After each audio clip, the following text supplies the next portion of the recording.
patuloy kang kumilos sa aming mga kalagitnaan. Patuloy mo kaming turuan sa pamamagitan na iyong mga salita.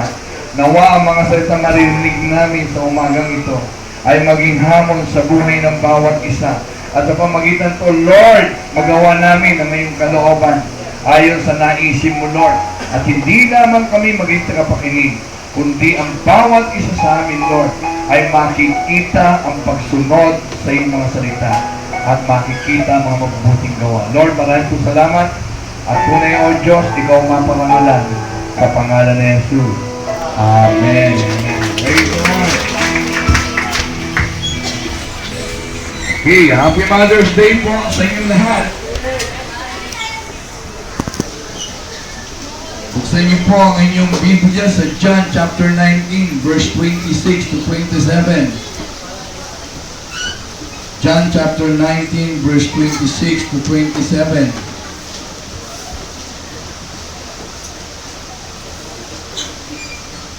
Okay, hindi ko siya makita.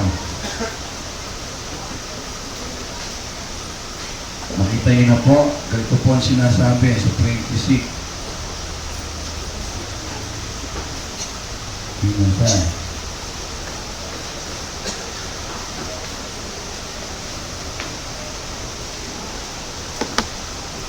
Ito po ang sinasabi.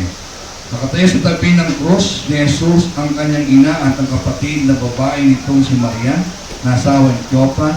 Naroon din si Maria Magdalena. Na makita ni Jesus ang kanyang ina at ang minamahal niyang alagad sa tabi nito, kanyang sinabi, Gina, narito ang iyong anak. At sinabi sa alagad, narito ang iyong ina. Mula noon, siya ay pinatira ng alagad na ito sa kanyang bahay.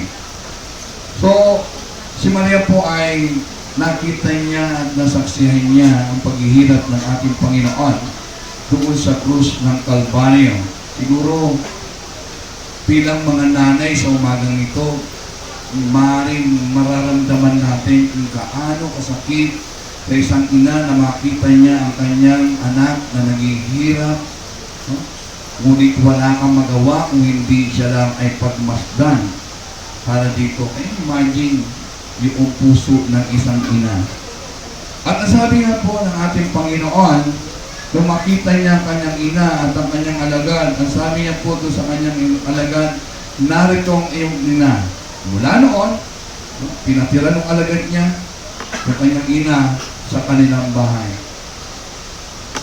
Ang ating Panginoon, nung nasa sa krus ng Kalbaryo ay naroon, dala-dala niya ang bigat ng kasalanan ng sanlibutan.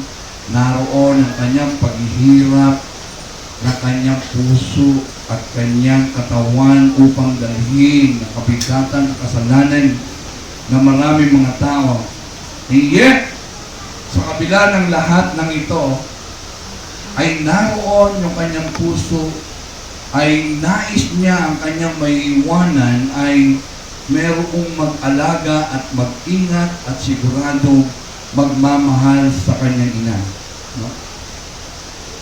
So, umaga pong ito ay makita po natin kung gaano kahalaga sa ating Panginoon ang isa ina at ipinakikita niya kung gaano talaga dapat ang isang anak ay kung paano mangalaga, mag-ingat at magmahal sa kanyang mga magulang. Hindi po magiging tama ang ating relasyon sa ating Panginoon kung ang ating relasyon sa ating mga magulang o sa ating ina ay hindi maayos at maganda. Kung ang inyong po mga magulang ay buhay pa, regardless kung ano po ang kanyang, regardless kung ano po ang inyong mga edad at edad ng inyong mga magulang, pwede po nating maipakita sa kanila ang ating mga pagmamahal sa iba't ibang pamamaraan na kaya natin at praktikal at pwede nating gawin sa kanila. Kaya nga po sa umagang ito, pag-usapan po natin bilang isang napakahalagang araw para sa ating mga ina. Paano po natin sila mamamahal? Ano ba yung mga ways na pwede natin gawin upang maipakita natin ang pagmamahal natin sa ating mga magulang? How to love your mother. First, love your mother verbally. Miski na po sinasabi po natin sa isang kasabihan na yung action speak louder than word. Di po ba madalas nyo? Kaya hindi na kailangan sabihin ko pa sa kanya pagkat yung aking mga ginagawa, yung nakikita sa akin ay nagpapatunay na siya ay mahalaga sa aking buhay. Na siya ay minamahal ko.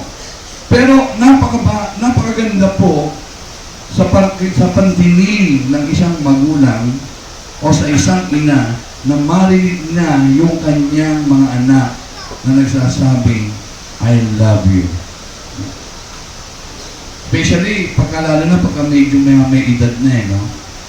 Marami po kasi mga anak, marami po kasi mga tao, ang ito yung isang nakakalimutan. They take it for granted sa kanilang magulang at parang hindi na nila ma-appreciate o hindi na nila ma-communicate yung pagmamahal nila sa pamamagitan ng kanilang mga labi. Sometimes we forget to say we love our mother. No? Lalo na po pagka medyo may edad na sila. Pero nais po rin ng bawat isa o nais din ng bawat isang magulang na marinig nila yung pagmamahal na ito upang lalo higit na mabigyan sila ng assurance na talagang hindi tayo nagsasawang mahal sila. Sa kabila na misa ng kanilang mga kakulitan na o yung mga paulit-ulit pagka medyo may edad na. Pero bilang mga anak ng Diyos, bilang mga anak, no, kailangan po ma-communicate po natin ito. When was the last time you say, I love you to your parents? Okay lang. Di po ba? Na talagang baliwala na. Sabi yan, gagawin ko na lang sa pamagitan ng aking mga gawa. Pero mahalaga din po yun, ano? Miski po sa mga asawang mga babae, mahalaga po yung marinig na miski nakikita nila talagang mahal mo sila. Miski nakikita ng ginagawa mo yung tunay na akto ng pagmamahal o gawa ng pagmamahal. Pero ang mga babae po kasi parang mas gusto nila na naririnig nila. No? Hindi mo po sabihin, alam mo naman, mahal kita eh. Diba? Ang ganun din po sa magulang. Na kailangan may communicate po natin verbally sa pamagitan ng ating salita yung ating pagmamahal sa kanila. Pangalawa, love your mother affectionately. Hindi po sapat, no, na tayo po ay nagsasalita, no, at kailangan din nilang maramdaman physically yung ating pagmamahal. Kailan po natin nahag yung ating magulang? Kailan po natin sila nayakap? Kailan po natin sila nahalikan sa kanilang mga cheek? No? O kailan po tayo nakasama nila, nanonood at hawak natin ang kamay at tayo naglalambing sa ating mga magulang for a change. No? Remember, yung nanay niyo po ang unang-unang talagang person na talagang nagmahal sa inyo, nagpakita, nagsalita at ipinakita yung pagmamahal na ito sa pamamagitan ng kanilang mga tender loving care. Sila po yung nagpapagwal, no? Pagpapaligo sa inyo, sa pagpupulpos sa inyo, tapos sila yung yumayakap sa inyo at walang sawang hinahalikan kayo ng mga bata kayo, miski na mga may araw kayo. No? Sila po yung nagpamana sa atin ng ganyang klaseng pagmamahal habang pinatutuyo tayo, pagkatapos maligo habang hinahaplos tayo ng mga Johnson, no, powder. Sabi nga nila, tender loving care habang nilalampinan tayo, no, ipinadadaman nila sa atin yung kanilang pagmamahal. No? Ginagawa po nila ito, tayo po ay maliit na, o minsan, pagka may overprotect, maski malalaki na, di ba? O anak, huwag ka masyadong magpapagod. Lagyan mo ng bigo o tuwali yung likuran mo. Remember sa child, no? You give her a big hug, even without asking. Diba? Yakap dito, yakap doon, halik dito, halik doon. Nung tayo mga maliliit, talagang ipinakikita natin yung pagmamahal na ito. Pagka naglalakad sa mall, ikaw ay umpimi nakakapit sa kamay ng iyong nanay na habang naglalakad kayo, ngayong malaki ka na, Ayaw na. ano ba mapunta tayo kay at naging malaya. Di po ba? Ngayong malaki ka na, parang marami po kasi minsan, lalo na po yung mga lalaki, di po ba? Hindi siya very showy about their laki. Hindi na mahag o kaya pag-ayakapin sila ng kanilang mga nanay. Nay naman, pag hinahalikan sila, malaki na ako. Di po ba? Matanda na ako, nakakaya sa kanila, Di po ba? Ngayon, hindi na natin sila maalala, nahalikan, nayakapin, no? Na talagang yung hawakan man lang kung tayo ay naglalakad sa mall, o ba sasabihin natin, ay, bilisan mo, ang pakipagad mo maglakad. Kahali na. Iniiwanan mo na, no? Kaya nga ba ayaw kita? Di po ba? When was the last time you kiss her? When was the last time you hug your mother? When was the last time you hold her hand when you walk together?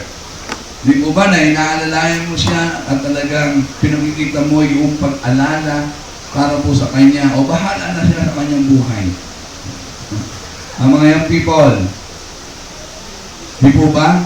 Pero alalahanin natin, sila yung unang nagpamalas sa atin kung papaano tayo haplusin ng kanilang mga mapagpalang kamay, kung papaano yakapin tayo ng kanilang mga kamay at kanilang mga arms, mga braso, upang lalo lang nating maranasan, maramdaman na tayo ay secured and safe kung tayo ay nasa pagkalinga ng isang ina. Okay? Pangatlo, love your mother patiently. Alam niyo po, parang incredible human ang isang nanay. Marami po silang trabaho, pero wala namang sweldo. No?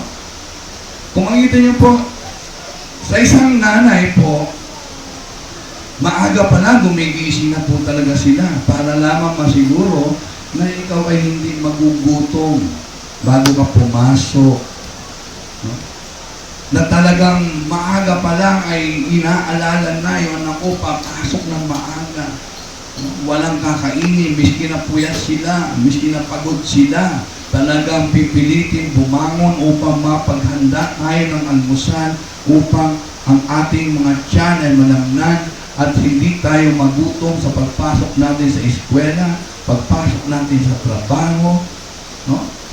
At through all the days, na maiwanan natin sila sa bahay. Sila yung house manager. Walang tigil sa pagtatrabaho, pag-iinis ng bahay, paglilinis ng bahay, paglalaba, at pagluluto, pagpaplansya, paglilinis ng mga dumi na ating iniwanan. At sila yung matyagang nagtuturo sa atin ng mga bagay na dapat nating matutunan.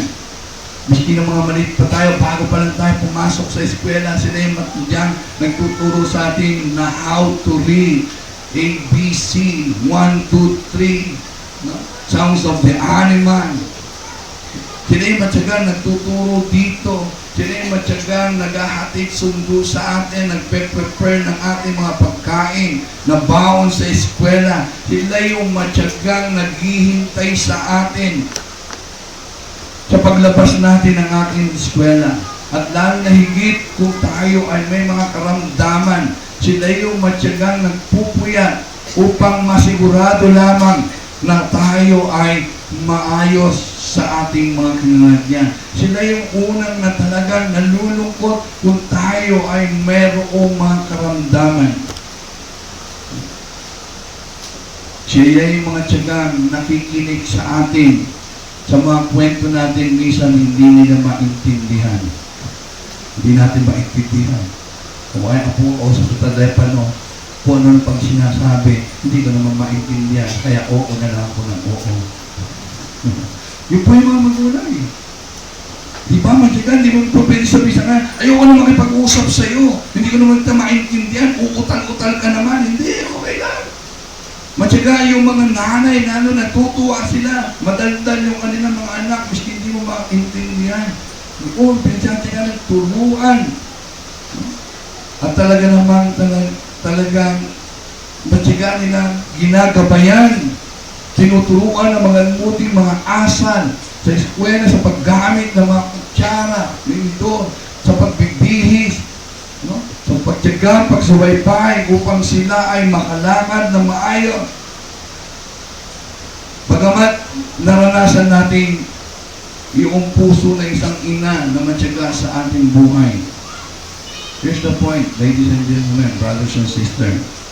Despite ng lahat ng ginawa sa atin ng ating mga nanay at magulang, we become impatient minsan sa kanila. Nagiging hindi tayo mapasensya, hindi tayo matyaga sa ating mga magulang.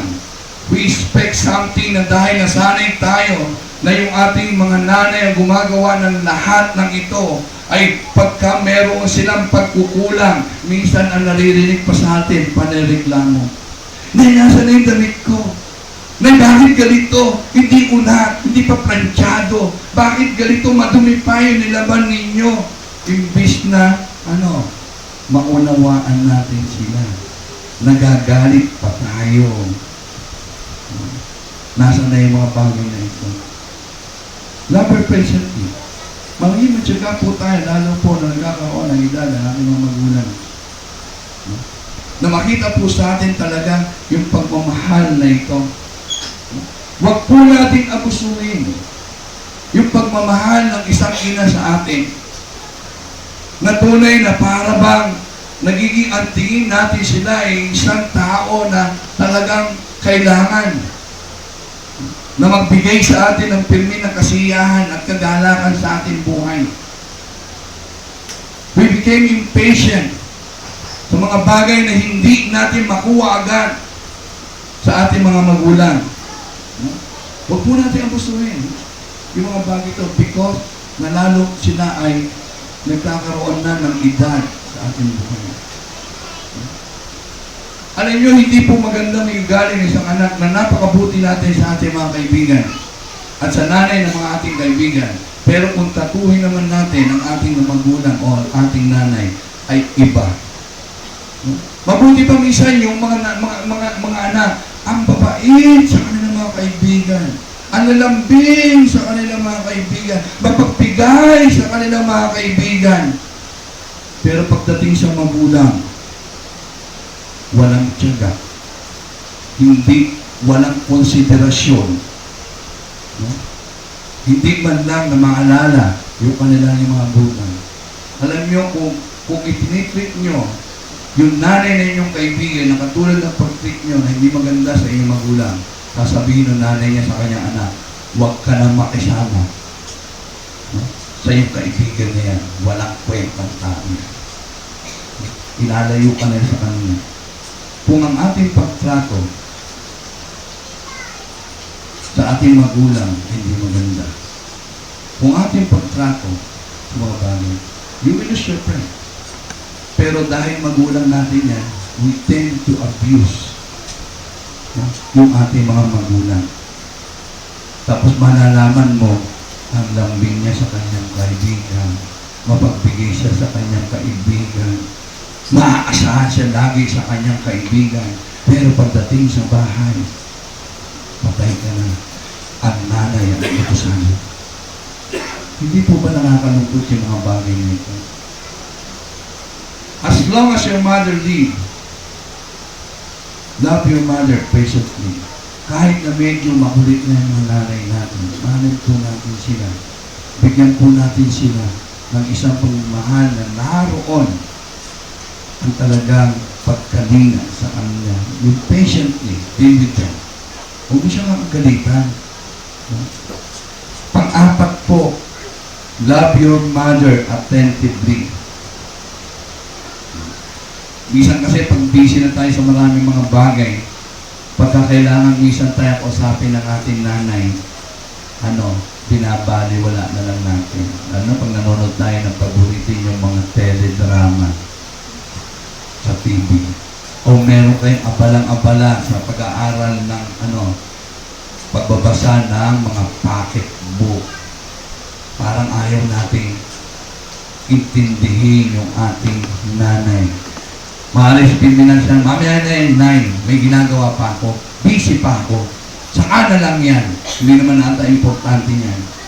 Remember, kung tayo po ay mga maliliit na bata, matyaga po siyang nakikinig sa atin. Sa mga istorya, sa mga sakit ng loob, sa mga frustration natin sa atin. Siya po yung umuunawa sa atin, umiintindi sa atin sa Kanya. Sa ating po mga failure, siya yung laging handang makinig at magbigay ng magandang mga advice.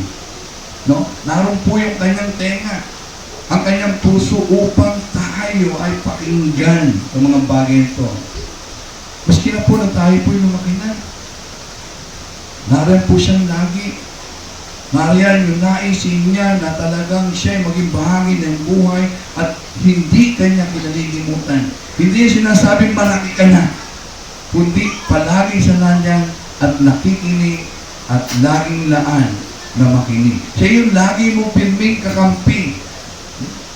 Bagamat may mga umaway, siya yung kakampi mo. Lagi. Wala nang pinakamabuti kung hindi ikaw sa kanya mga mata. Wala nang pinakamabait kung hindi ikaw sa kanya mga mata. Alam niyo po minsan, nagkaroon po ng isang documentary. No? Doon po sa mga taong papunta o yung nahatulan ng kamatayan. No? Dahil po sa mga krimen, mga ginawa po na capital punishment po sa kanila.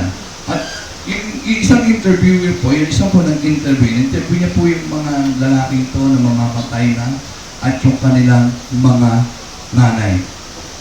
At nung maintindihan po yung nanay niya tungkol doon sa isa kanyang anak, ang sabi niya, napakabuti ng anak ko niya. Mabait yung batang niya. Ang sabi ng interviewer, pero po, 37 ang pinatay niya sa pamamagitan ng panahon. No, para sasabihin mo, mabuti ba yan? 37 yung pinagpapanakol niya na pinatay. At tapos po sasabihin ng isang ina, mabuti yan. Alam niyo po yung sagot ng nanay niya. Ang sabi niya po doon, yes, sabi niya, I know. Pero meron siyang mabuting puso. Kaya ka, no? Sa kabila ng mga kapintasan ng isang anak, sa kabila ng mga bagay na hindi maganda sa kanilang mga anak, tanging ang nanay lang ang pwede magsabi na mabuti siya anak.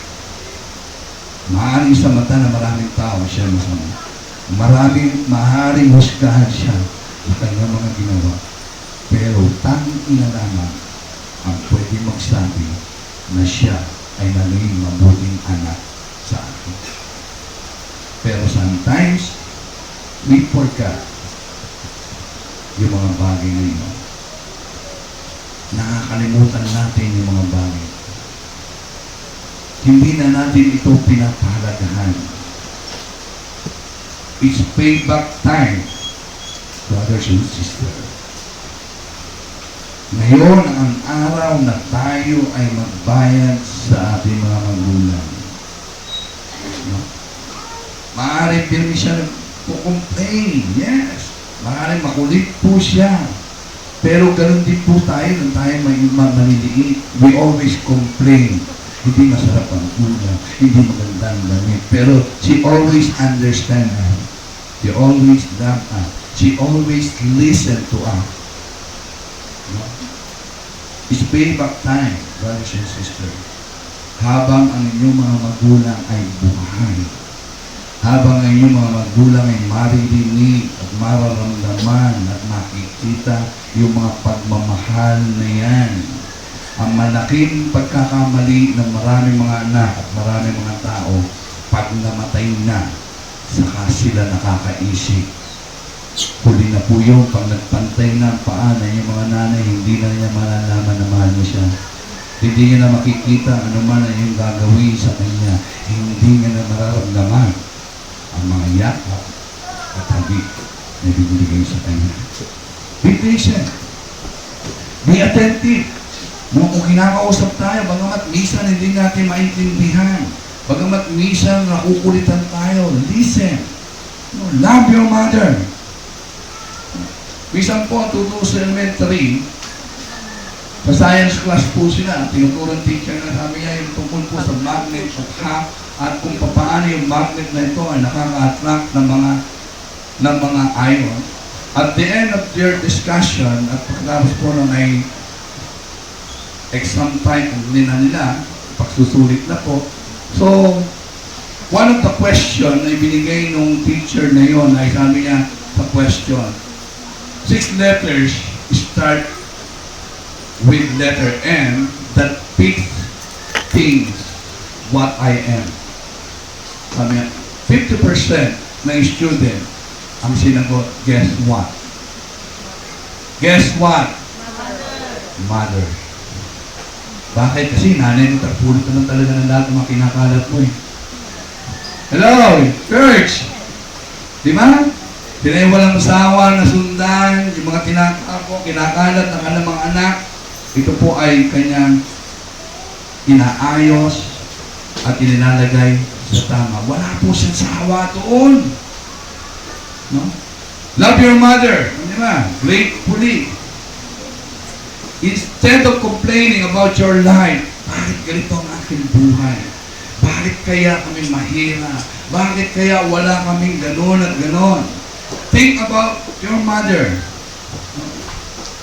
Kung bakit tayo narito ngayon ay dahil sa ating mga magulang, especially our mother. Love church. Love her gratefully. Magkaroon po tayo ng isang pusong mapagpasalamat. No? Isipin niyo po kung gaano kahirap ang dinanas ng ating mga magulang. Lalo po ang nanay natin. Buhat sa sinapupunan na ikaw kinakaga for 9 months. Talagang naroon ang kanyang pagmamahal. Nung habang tayo ay lumalaki, naroon ang kanyang pag-aaruga. Naroon ang kanyang tunay na pagsubaybay sa atin.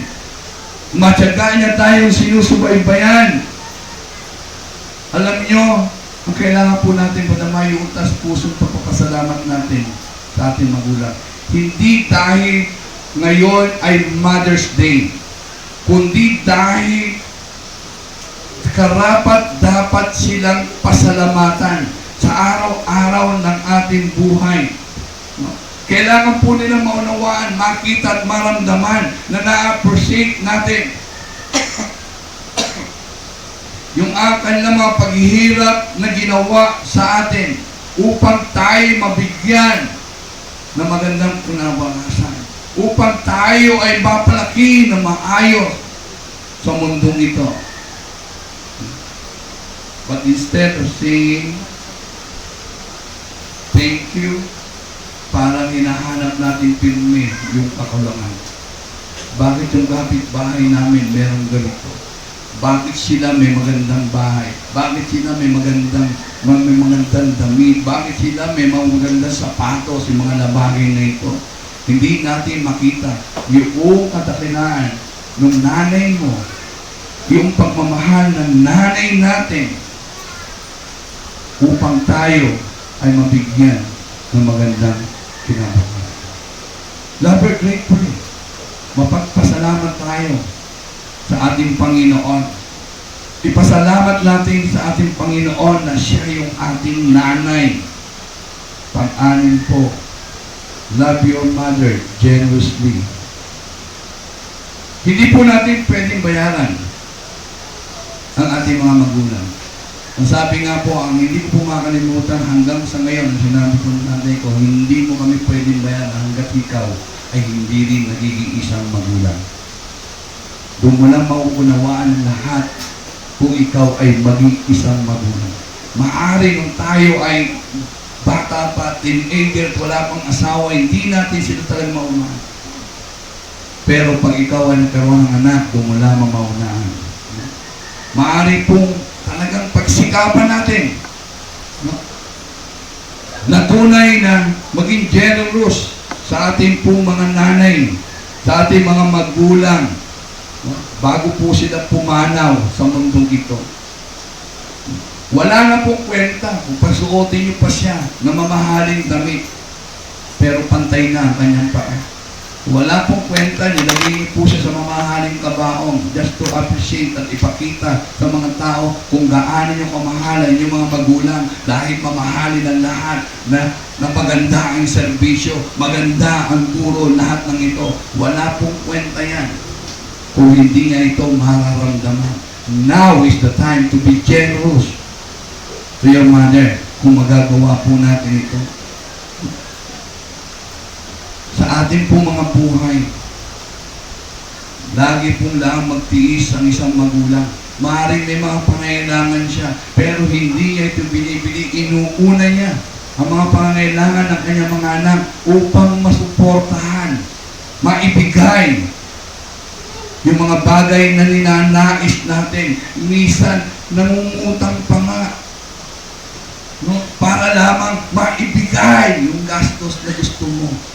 Kahit hindi nila kaya, niyayakap nila yung mga bagay na ito upang mabigyan ka lamang ng kasiyahan. Minsan gusto kumain na masarap, ibinibigay pa sa'yo upang ikaw ay magkaroon lamang ng kasiyahan. Pero now, ano po ang ginagawa natin? Nagagawa po ba natin na ibigay ngayon? Lalo na kung meron tayong kakayanan, yung ibigay yung the best para sa kanila. Ipakain sa kanila yung mga pagkain na hindi nila nakain dahil nais niya na tayo ang mabigyan na kanila. Alam niyo po, minsan ang malaming pagkakamali po ng maraming mga anak at maraming mga kabataan, pag nagkatrabaho, pagkasweldo, ang unang inuuna yung mga kaibigan.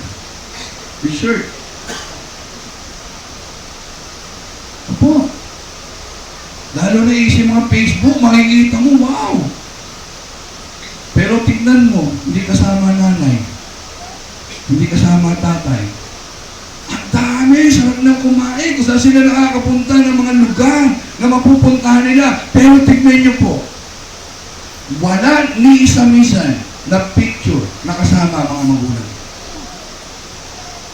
Alam niyo, nakakalungkot po na ngayon na meron kang magagawang isang paraan na ibigay yung gusto ng mga magulang, minimithon mo ito at ito ay nararanasan pa ng mga ibang tao na hindi naghirap sa'yo. It's a shame para sa isang anak. Nagalante sa ibang tao, pagdating sa magulang, kuripot. Hello, church. It's a wake-up call for us. Maaaring hindi ko alam kung anong mga edad na yung mga magulang. Maaaring ito ay pumanaw na bukas sa mga kabila. Pero ang mahalaga po, naibigay niyo ba na ngayon na meron kayong pagkakataon na ibigay yung mga bagay na ipinagkait sa Kanya o kusa niya ikinait sa Kanyang sarili upang tayo ay mabigyan na maayos ng pamumuhay at magandang kinabukasan. Yung iba ko sa magaganda na lugar na pupunta. Pero ang nakakalungkot, hindi man lang mabigyan na magandang damit ang kanilang mga magulang. Pagpatay na ay bibili ng magandang damit.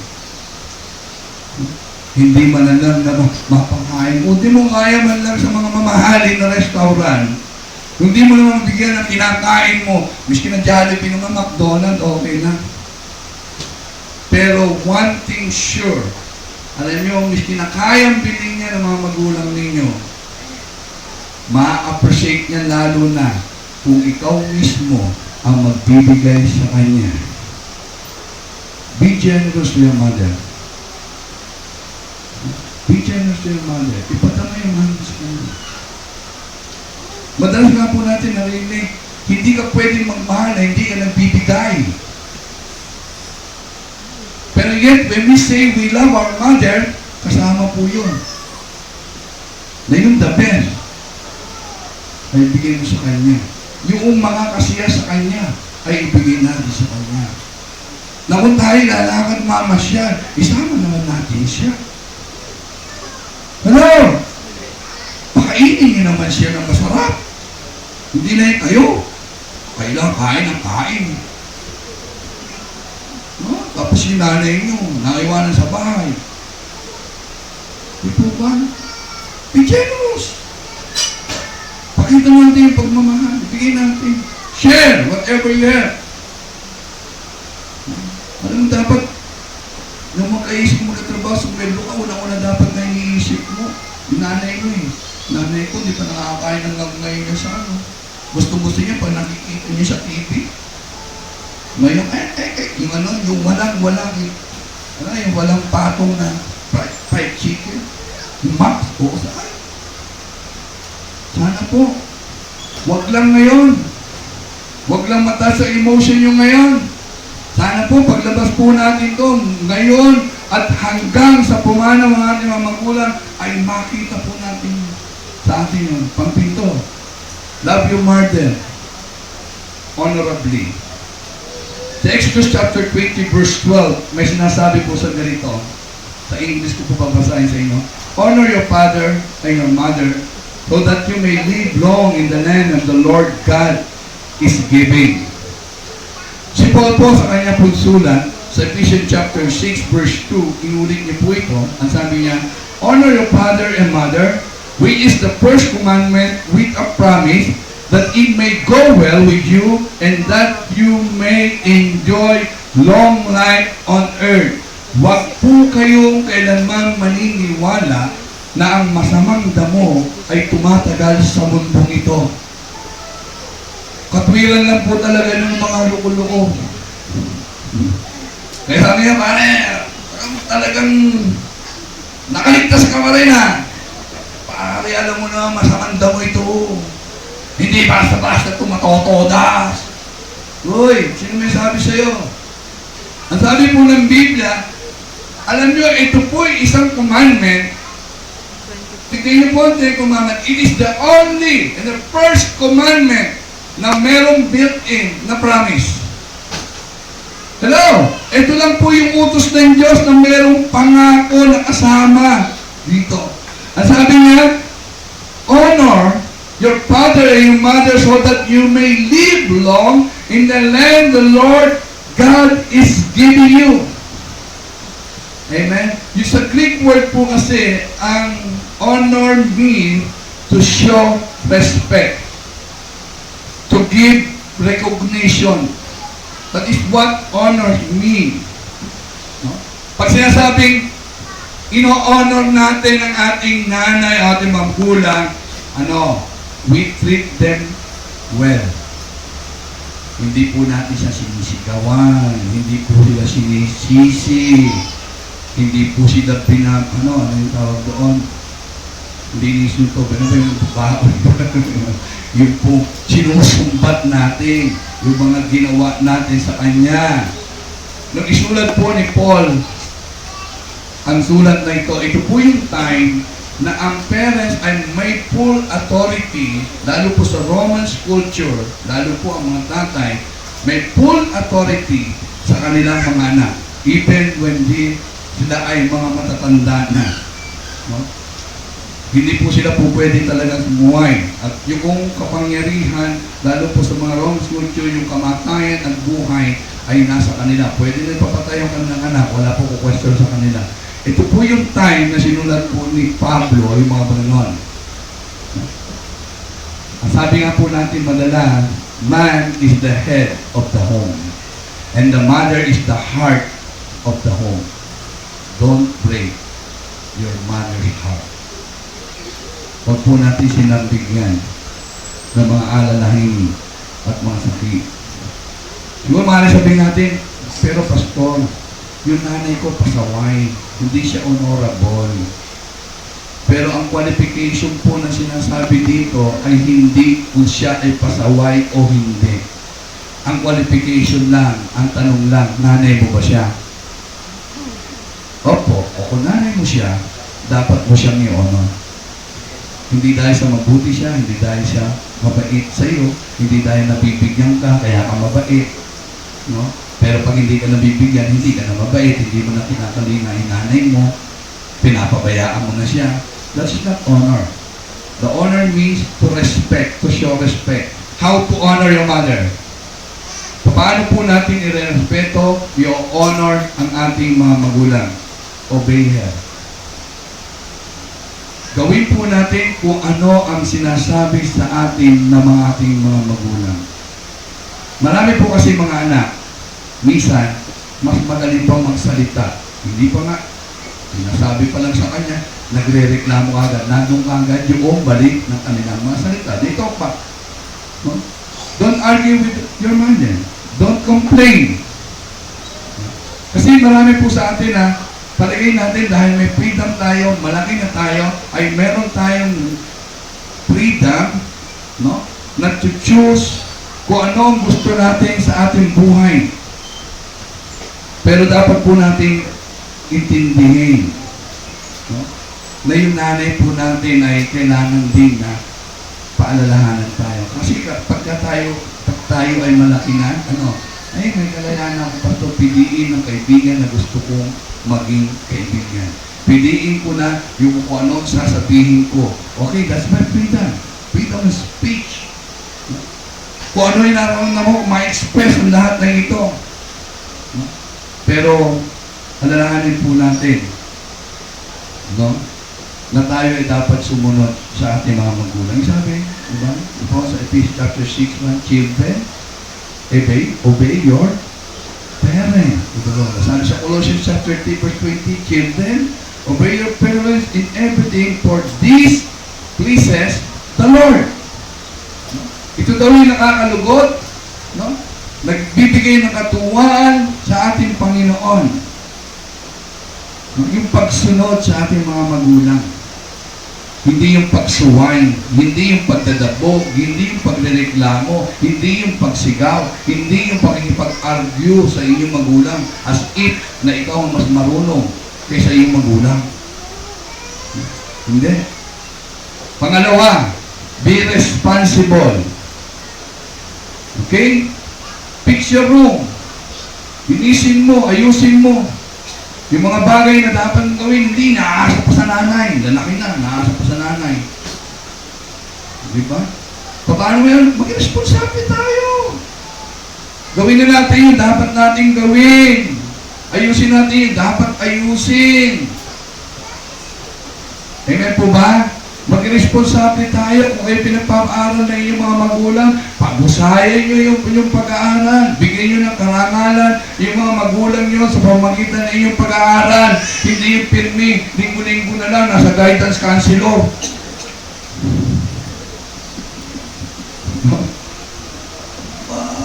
Gaganon-ganon ka pagdating ng Lunes. Nay, bakit na wanted kayo? Ano wanted? Pinagtatawag na naman kayo ng guidance counselor namin. Bakit na naman? Sabi ko mga, anay kahiyan. Study hard! Alam niyo, pinaghihirapan nila. Hindi naman dinadampot yung pera ko saan-saan. No? Pinag-aaral tayo. Lakwatsa pa tayo ng lakwatsa. Aray ko. Hindi pala. Okay, choose your friend.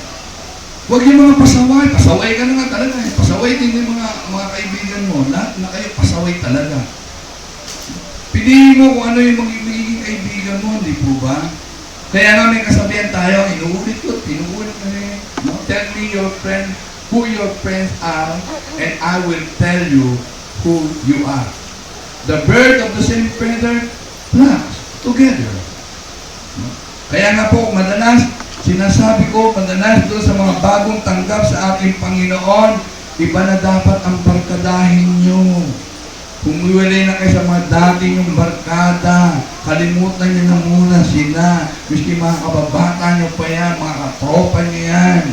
Huwag ka na mag-hang out sa kanila. Amen. Piliin natin yung mga lugar na ating pipuntahan. Yung po yung maging responsable po tayo sa mga bagay na yon. Tulungan natin yung ating mga magulang sa paggawa, sa gawaing bahay. Minsan nga, hindi ka na nga tumutulong, taga-dumi ka pa. No? Tulungan natin. Pangatlo, how to show respect and honor. Submit to Him. Ibig sabihin, magpailalim tayo sa Kanya. Sumunod tayo sa Kanya. Pakinggan natin yung advice ng ating mga magulang. Pakinggan natin yung advice, yung mga instructions sa atin. Listen to mga rebuke at mga paalala sa atin. Isa pong malaking pagkakamali na kung sa palagay natin na tayo pinagsasabihan ng ating mga magulang ay kinokontrol tayo at nais niyang sikiling yung ating kalayaan. Yan po yung pinakamalaking pagkakamali na nagawa ko sa aking buhay. Nakala ko, ayaw lang niya. Ayaw niya akong bigyan, hindi ako, ayaw ng tatay ko na magkaroon ako ng parang kaligayahan. Kaya, ang nangyari, napunta sa hindi maganda. Alam niyo, listen to your parents.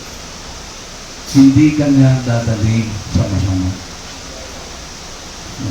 Hindi niya nais na kontrolin ang iyong buhay. Nais lang niya, listen church, nais lang niya may ayos ang iyong buhay. Kaya nga may kasalanan, the mother knows best. Huwag po natin i-ignore yun. No? Huwag natin talikuran. Biblical po yun. Obey your parents. Respect your parents. Maging responsable, mag-submit po tayo sa Kanya. Magpainalin po sa Kanya. Ito sabi sa Proverbs chapter 1 verse 8, listen my son to your father's instruction and do not forsake your mother's teaching. Pang-apat, ito po yung lalo po sa mga kababaihan. No? Minsan kasi bihira lang yung lalaki malapit sa mas madalas ba? Anyway, basta seek her advice. Huwag po tayo kung saan tumatakbo kung tayo may problema at naghahanap ng mga advice. The first thing you can do best ay lumapit sa inyong mga nanay o tatay before doing anything else in your life. Some people o yung mga hindi natuyang, tayo po ay lumapit po sa kanya. Seek her advice. In anything. Seek the wisdom of your mother. No? Pinanday na po sila ng kanyang eksperyensya. Marami na sila mga pinagdaanan na maaaring pinagdadaanan mo din ngayon ang mahalaga. Bago tayo tumakbo sa ibang tao, sa nanay at tatay muna tayo dapat tumakbo at hingi ng kanilang mga kuro-kuro at mga advice na alam natin na talagang mas mabuti kaysa sa mga ating mga kaibigan. How to love your mother? Love her verbally. Express it. No? Love her affectionately. Show it. Love her presently. Magtiyaga po tayo. Love her attentively. Makinig tayo sa kanila. Love her gratefully. Pakita po natin na tayo mapagpasalamat. Huwag tayo magreklamo. Ano man ang ating kalagayan sa buhay, kundi ipagpasalamat natin na meron tayong isang nanay na mapagmahal at sumusubaybay sa atin at ginagawa ang lahat upang mapaganda ang iyong buhay. Kaya mag-aral po kayo mabuti. Love her generously. It's payback time. Kung kayo po ay may kakayanan, treat your mother to a fancy restaurant. Sa mga foods na hindi niya nakalimutan niyang kainin dahil sa pagbibigay sa inyo. Bigyan mo siya ng regalo. Huwag naman yung pinaglumaan. Yung bago, dali mo sila sa stand. Hello! Bigyan po sila. Love her generously. I want you to see this video. No? Para po maunawaan natin yung mga bagay po ito. Binasa na po tayo dati ito nakaraan, pero I want you to remember this. No? Na tunay na bilang isang ina, ay meron po din silang nais na makita at maramdaman sa kanilang mga anak. I hope, listen church, wag po tayo mag-usap.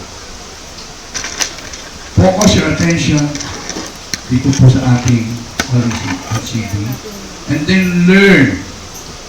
No? Matutunan po natin sa tulad na nagbubuhat sa puso ng isang ina. Ano ba yung dapat natin gawin? Unawain, ipakita, iparamdam sa ating mga magulang.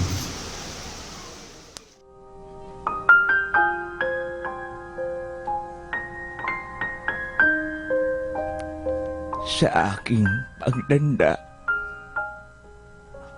unawain mo sa anak ko at pagpasensyahan.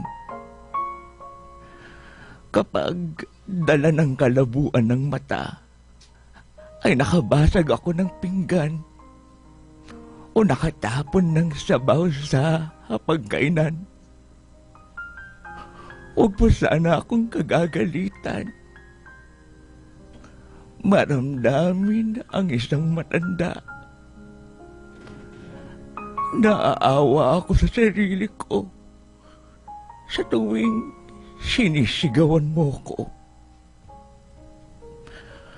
Kapag mahina na ang tenga ko at hindi ko maintindihan ang sinasabi mo,